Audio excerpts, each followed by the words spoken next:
اپنی اولاد کو فقر و فاقہ کی وجہ سے قتل نہ کرو، ہم تم دونوں کو رزق دیتے ہیں، تمہیں بھی اور ان کو بھی، اور ان کو مار ڈالنا بہت بڑے گناہ کا کام ہے۔ تو کوئی باپ اپنے بچے کو اس سے بہتر کوئی عطیہ نہیں دے سکتا، کوئی تحفہ نہیں دے سکتا کہ وہ اسے اچھی تعلیم دے، یعنی اچھی تربیت کرے۔ پھر عورتوں کے حقوق بیان کرتے ہوئے نبی صلی اللہ علیہ وسلم نے فرمایا تم میں سے بہتر وہ شخص ہے جو اپنی بیوی کے ساتھ اچھا سلوک کرے۔ اور آپ دیکھیں کہ یہ کس معاشرے میں یہ احکامات دیے جا رہے ہیں، اور یہ خطبہ ہو رہا ہے حجۃ الوداع، آخری حج کے موقع پر، جو کہ 10 ہجری کو ہوا، اور 11 ہجری، آپ کو پتہ ہے کہ 10 ہجری ذی الحج میں، یہ 9 ذی الحج کو یہ خطبہ ہوا ہے، 9 تاریخ کو۔ ایک خطبہ نبی صلی اللہ علیہ وسلم نے 9 تاریخ کو دیا تھا، اور ایک 10 ذی الحج کو بھی دیا تھا، یعنی یوم عرفہ بھی یہ خطبہ دیا تھا اور یوم النحر بھی یہ خطبہ دیا تھا۔ تو یہ تمام احکامات جو دیے نبی صلی اللہ علیہ وسلم نے اس موقع پر، یہ تمام اسلامی تعلیمات جو قرآن و سنت میں پچھلے 23 سال 22 سال میں نازل ہو چکے تھے، یہ ان کا ایک خلاصہ تھا۔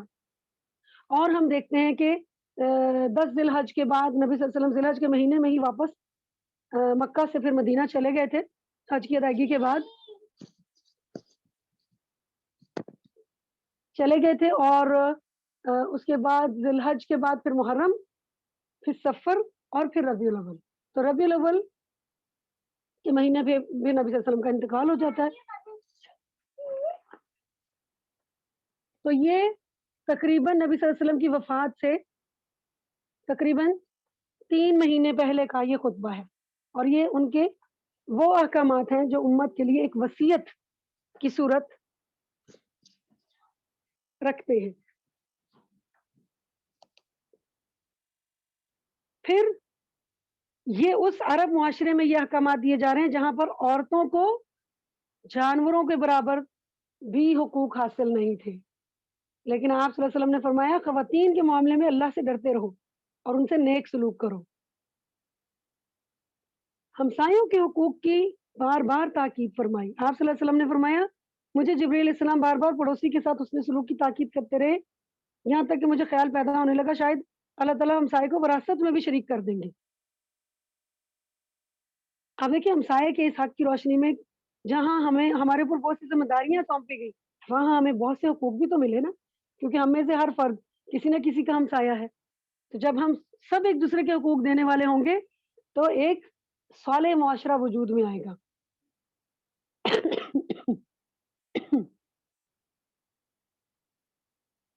پھر آپ دیکھیں کہ معاشرے کے جو کمزور افراد ہیں ان کو اپنی سیرت کے ذریعے تمام انسانوں کو برابری کے حقوق دیے، ملازموں اور خدمتگاروں کے ساتھ برابری کے سلوک کا عملی نمونہ پیش کیا، جنگی قیدیوں کے ساتھ حسن سلوک کا مظاہرہ کرنے کی تاکید کی، مزدوروں کا حق بیان کرتے ہوئے فرمایا مزدور کی مزدوری اس کے پسینہ خشک ہونے سے پہلے ادا کر دینی چاہیے۔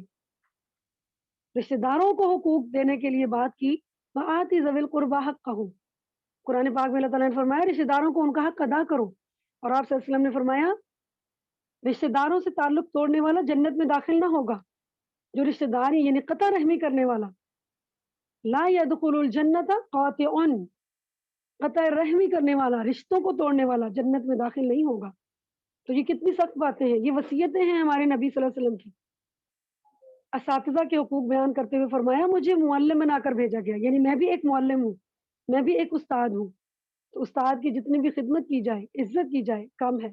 آپ صلی اللہ علیہ وسلم نے فرمایا جن سے علم سیکھو ان کی تواضع کرو، یعنی ان کی خدمت کرو، ان کے سامنے عاجزی کا اظہار کرو۔ غیر مسلموں کے بھی حقوق بیان کیے۔ قرآن مجید میں اللہ تعالیٰ فرماتے ہیں کسی قوم کی دشمنی کے باعث انصاف کو ہرگز نہ چھوڑو، عدل کرو، یہی تقویٰ کے زیادہ قریب ہے۔ آقا اور غلام کے حقوق بیان کیے۔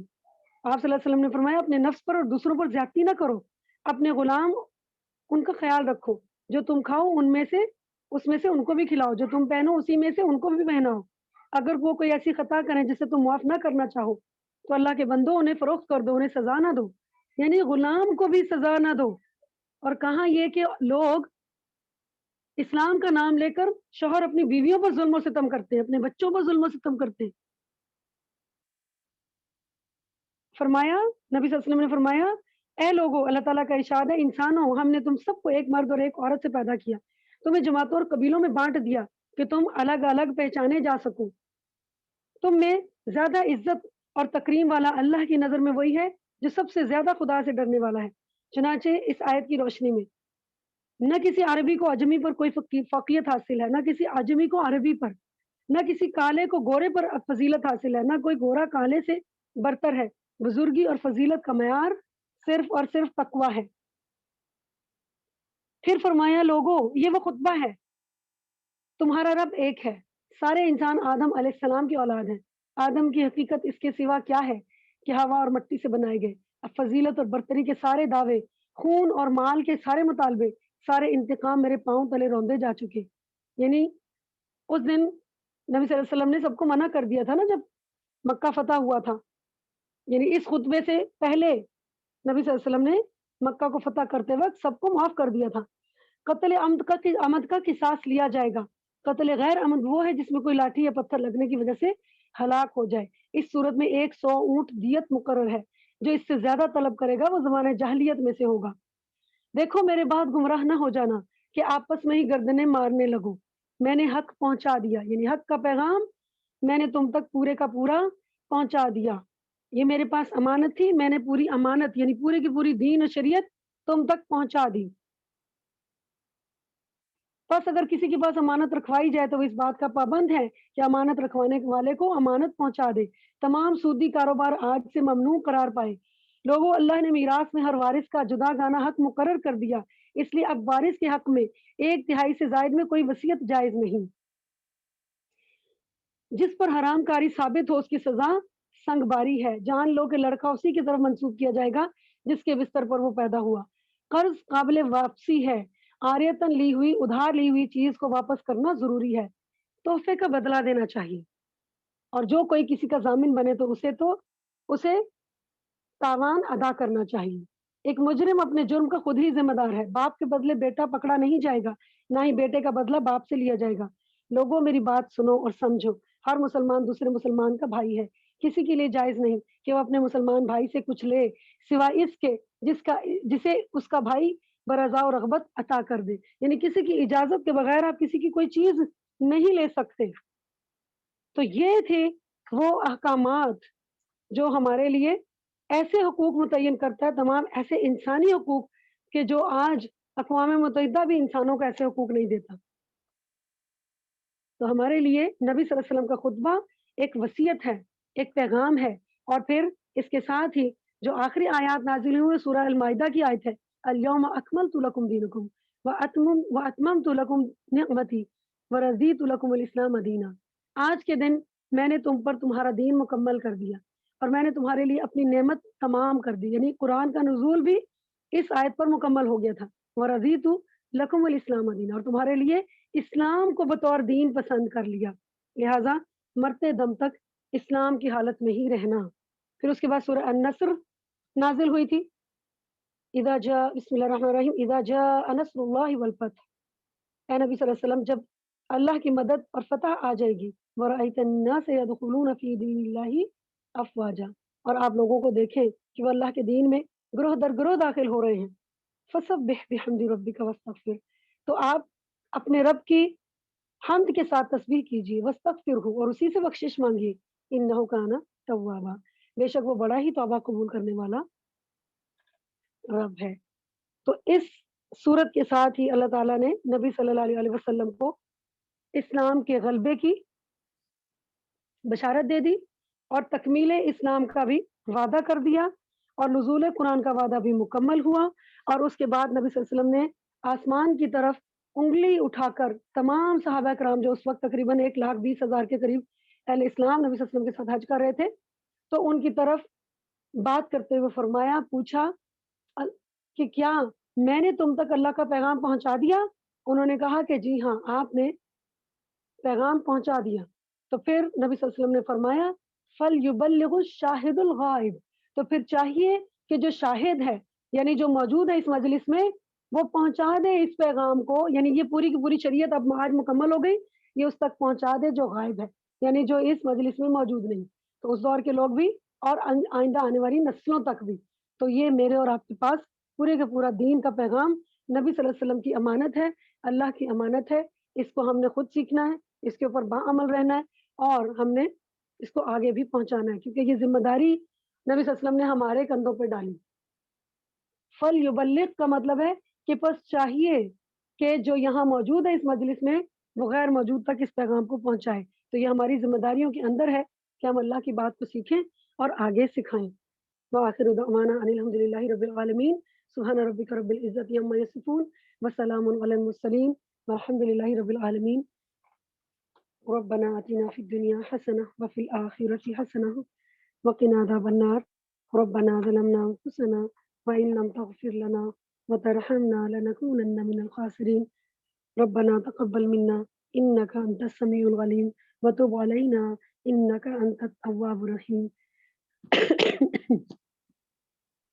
ربنا اغفر لنا ذنوبنا وإسرافنا في أمرنا وثبت أقدامنا وانصرنا على القوم الكافرين ربنا لا تؤاخذنا إن نسينا أو أخطأنا ربنا ولا تحمل علينا إصرا كما حملته على الذين من قبلنا ربنا ولا تحملنا ما لا طاقة لنا به واعف عنا واغفر لنا وارحمنا أنت مولانا فانصرنا على القوم الكافرين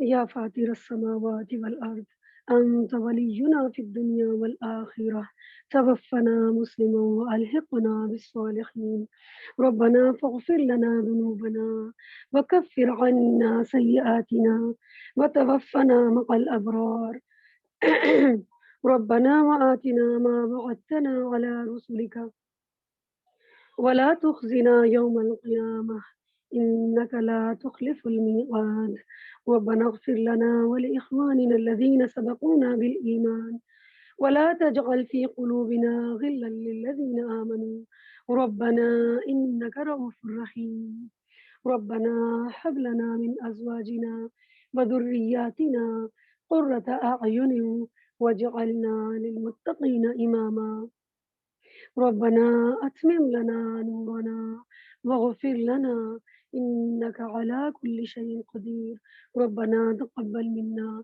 إنك أنت السميع العليم وتب علينا إنك أنت التواب الرحيم سبحانك اللهم وبحمدك نشهد أن لا إله إلا أنت نستغفرك ونتوب إليك السلام عليكم ورحمة الله وبركاته